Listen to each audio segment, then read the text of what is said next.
Hello, welcome back to another week of the episode of Foundational Black America.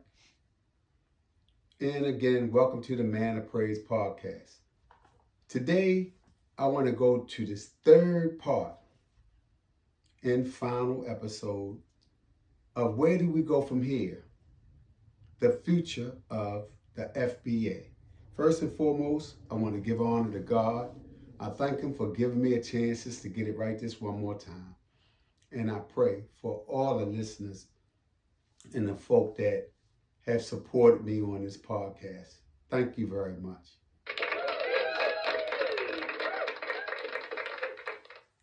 So in our last two episodes, we talked about what it means to be a foundational Black American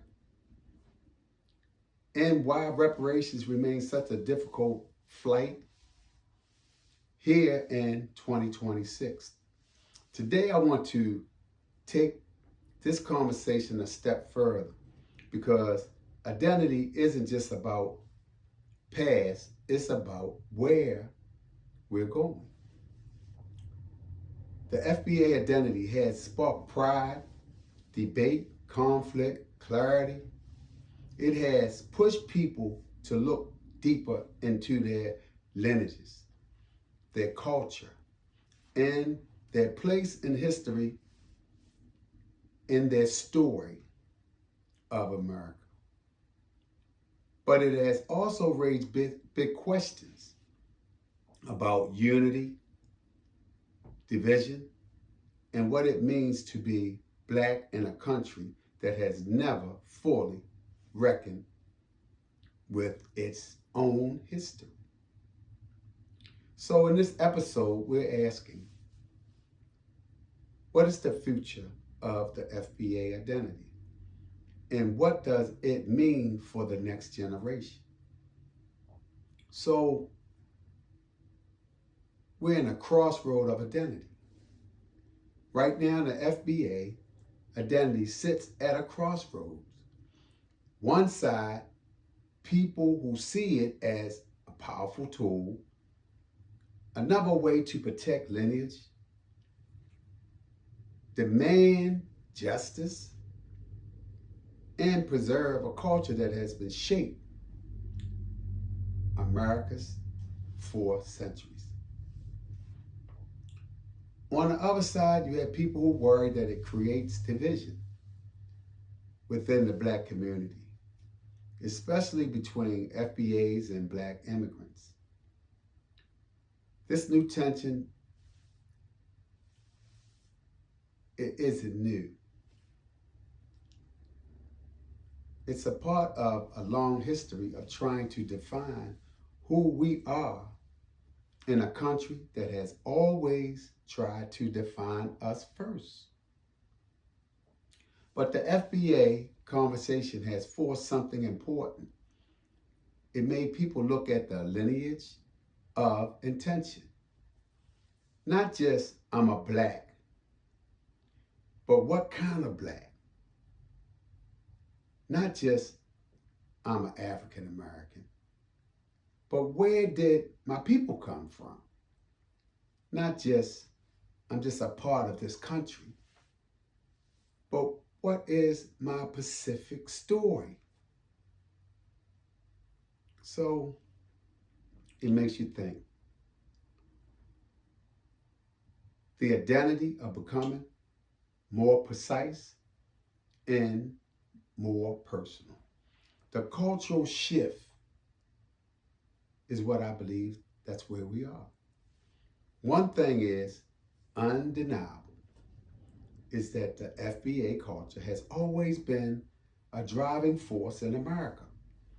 From food, music, the language, activism, from invocation to styles. The FBA culture is the backbone of so much of what the world calls America. But in 2026, something new is shaping, something new is happening. people are starting to name the culture more clearly. Instead of everything being labeled black culture, more people are saying this is the FBA culture. This is a Caribbean culture. This is a Western African culture. This is Afro-Latino culture. Not to divide, but to recognize the richness and the differences within our country. For a long time, FBA culture was treated like a default.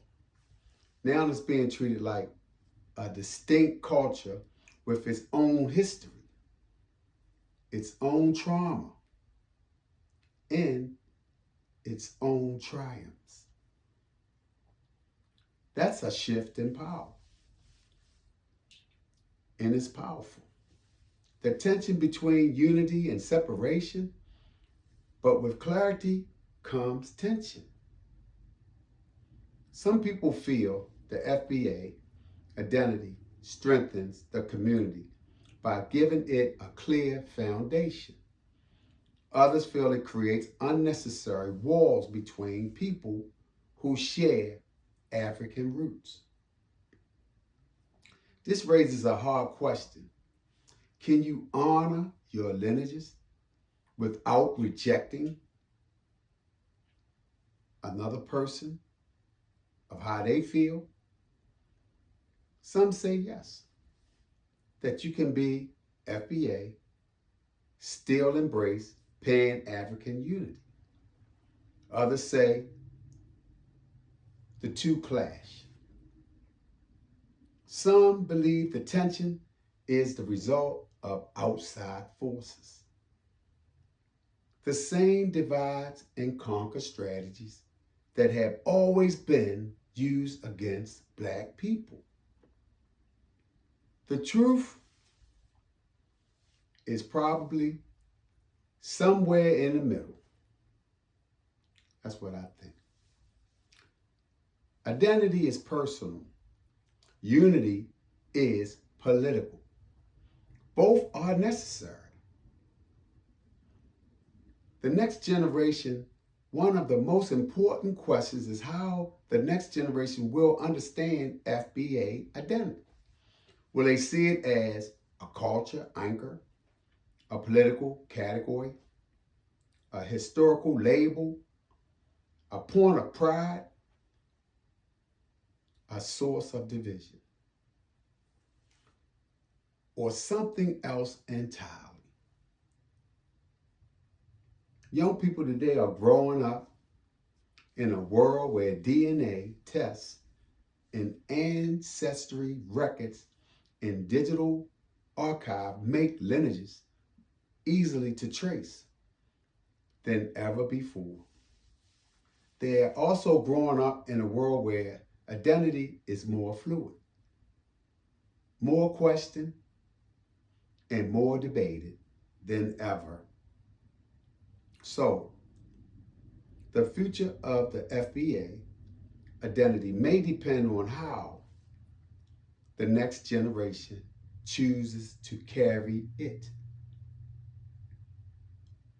Whether they use it to build bridges,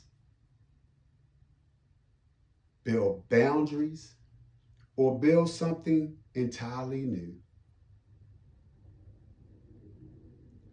So the role of reparations in the future, reparations will continue to shape the FBI conversation or the FBA's conversation, whether reparations happen or not.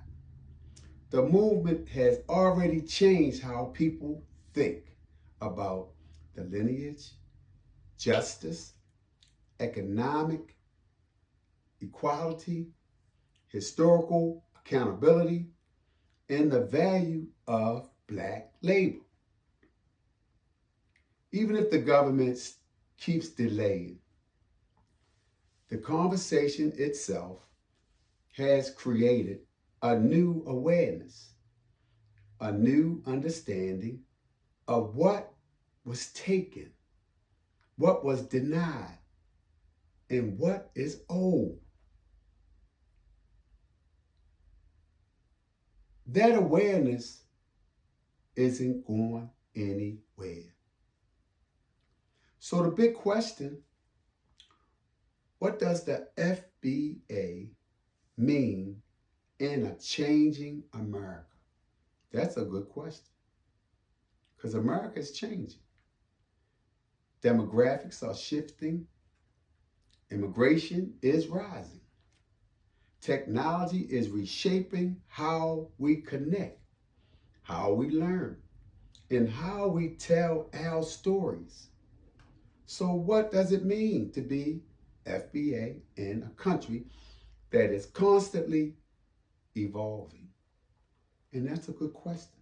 Ponder that a minute.